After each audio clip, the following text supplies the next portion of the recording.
19 February Chhatrapati Shivaji Maharaj यांचा जन्मोत्सव महाराष्ट्रासह संपूर्ण देशात उत्साहात साजरा करण्यात येतोय। पुण्यात देखील अतिशय उत्साहाचं वातावरण आहे।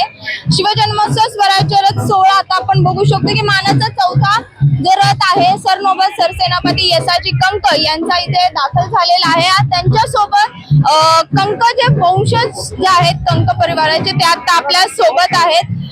सर काय सांगाल, यंदा 14वं वर्ष आहे, तुम्ही सुरुवात केली होती आणि आज 96 रथ यात सहभागी झालेले।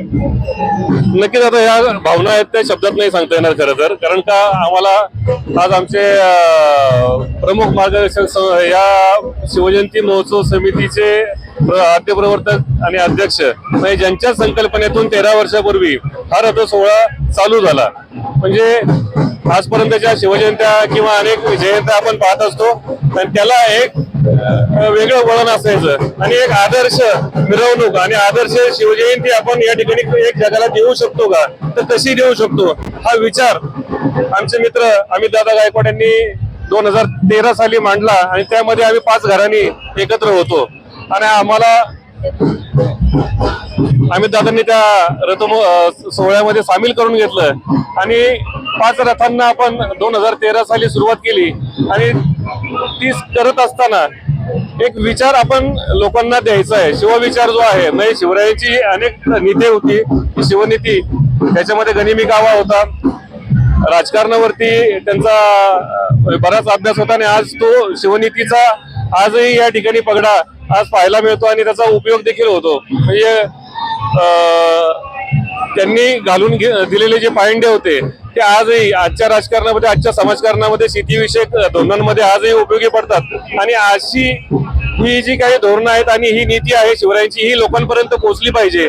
आणि त्या काळामध्ये ज्या ज्या मावळ्यांनी ज्या ज्या सरदारांनी शिवरायांना स्वराज्य स्थापनेमध्ये साथ दिली ती कुठेतरी काही प्रमाणात उपेक्षित राहिली होती आणि तो अमितदादांनी एक संकल्प केला की या घराण्यांना देखील आपण या ठिकाणी न्याय देण्याचं काम करू आणि या घराण्यांना एकत्र आणून शिवरायांना एक आगळीवेगळी मानवंदना आपण देण्याचा या ठिकाणी संकल्प करूयात। आणि त्या संकल्पामध्ये 2013 सालापासून आम्ही सर्व घरांनी पहिले सुरुवातीच्या काळामध्ये 5 घरांनी, नंतर 8 घरांनी, त्याच्यानंतर 16, 23, 25, 28, 52 असं तब्बल आता 96 स्वराज्य घराणी या ठिकाणी जोडली गेलेली आहेत आणि प्रत्येक घराण्याचा इतिहास प्रत्येक रथावरती मांडण्यात येतो आणि त्याच्यातून काही ना काहीतरी नक्कीच शिकण्यासारखं असतं।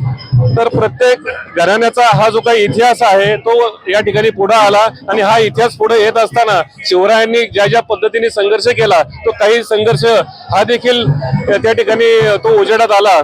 आणि नंतरच्या काळामध्ये जर आपण पाहिलं तर शिवरायांच्या काळामध्ये जी घराणी होती, त्यानंतर संभाजी महाराजांच्या काळामध्ये जी घराणी होती, शाहू महाराजांच्या काळामध्ये जी घराणी होती ती उपेक्षित राहिली होती। स्वराज्य रथ सोहळ्यामुळे आपण त्या घराण्यांना साथ घातली आणि ती सर्व घराणी एकत्र आली आणि घराण्यांमध्ये पण त्या ठिकाणी एकसंधपणा त्या ठिकाणी या सोहळ्याच्या माध्यमातून निर्माण झाला की जे घराणी 3-3 पिढ्या 4-4 पिढ्या एकत्र नव्हती त्या पिढ्यांना त्या ठिकाणी या माध्यमातून एकत्र येण्याची संधी आणि त्या ठिकाणी वाव मिळाला। आज आम्ही सर्व घरांनी अमित दादांना त्या ठिकाणी म्हणजे आम्ही सदैव आभारी आहोत की त्यांनी हा विचार आणि हा सोहळा हा जगाला दिला आणि आम्ही त्याचा एक भाग होऊ शकलो। तर याबद्दल आम्ही निश्चित समाधानी आहोत आणि मी सर्व शिवभक्तांना देखील या ठिकाणी आवाहन करेल की आपणही हा आदर्श घेऊन इथून पुढच्या ज्या गावागावांमध्ये शिवजयंती होत असते किंवा आपण शिवस्वराज्य दिन जो अमितदादांच्या संकल्पनेतून 6 जून ज्या दिवशी छत्रपती शिवरायांचा राज्याभिषेक झाला तो राज्याभिषेक हा छत्रवर्ती सम्राटाचा होता, म्हणजे जो की आता याच्यापूर्वी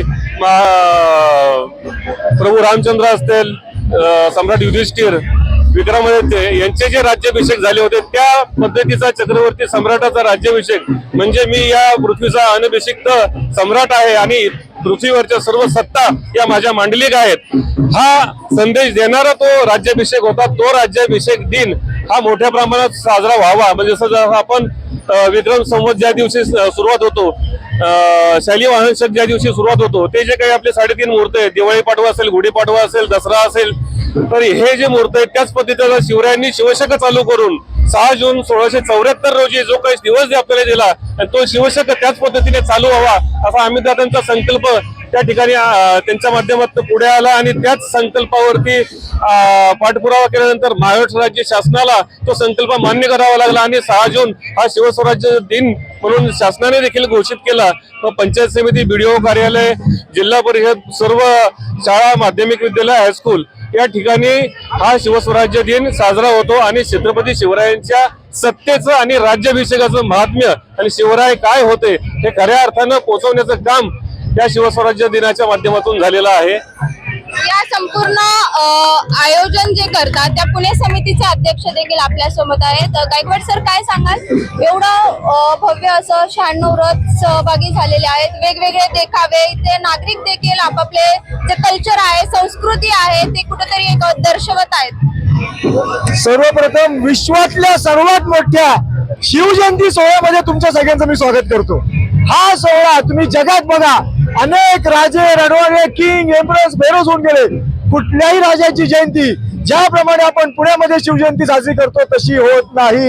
हे विश्वातले एकमेव उदाहरण आहे की छत्रपती शिवाजी महाराजांनी हिंदवी स्वराज्य स्थापन करताना ज्या या वीर घराण्यांनी पिढ्यानपिढ्या प्राणाची आहुती दिली, त्यांच्या रक्ताने, त्यांच्या रुधिराने या भारतभूमीला अभिषेक केला, भारतभूमी स्वतंत्र केली, त्यांना त्यांचं हक्काचं स्थान, त्यांना त्यांचा सन्मान मिळणं हे प्रत्येक भारतीयाचं कर्तव्य आहे. आज ही घराणी होती म्हणून आपली संस्कृती टिकून राहिलेली आपण जगभर मिळवतोय. या घराण्यांनी केवळ महाराष्ट्राने वंदन नाही करावं, तर एक दिवस असा येईल भारतातला प्रत्येक नागरिक या घराण्यांच्या चरणी नतमक होईल. आणि याची सुरुवात 14 वर्षापूर्वी आपण केली आणि मला आज अभिमान सांगायचं वाटतं, जसाची कंक जसं स्वराज्यामध्ये निष्ठावान म्हणून प्रसिद्ध होते, त्यांचंच रक्त ज्या धामिन्यातनं वाहते ती 21व्या शतकातली पिढी सुद्धा तेवढी स्वराज्य निष्ठा आहे मी छाती टाकून सांगू शकतो. आणि ह्या सगळ्यांनी दिलेल्या प्रतिसादामुळं 19 फेब्रुवारी शिवजयंती असो, 6 जून शिवस्वराज्य दिन असो, असे अनेक संकल्प आपण तरीच दिले. तर हे सगळं जे यश आहे हे सगळं मी यांना विनम्रपणे या सगळं स्वराज्य घराण्यांना समर्पित करतो. जय हिंद, जय शिवराय, जय स्वराज्य. नक्कीच आपण बघू शकतो की नागरिकांसहित जे रथांमध्ये सहभागी झालेले आहेत, ज्यांचे रथ आहेत, असे यशाजी कंकांचे वंशज असतील किंवा अध्यक्ष असतील, गायकवाड सर यांच्यात देखील उत्साह असल्याचं आपल्याला पाहायला मिळतं. उत्साहाचं वातावरण या पुणे शहरात आपल्याला पाहायला मिळतं. Shivani Lagade, Times of Maharashtra, Pune.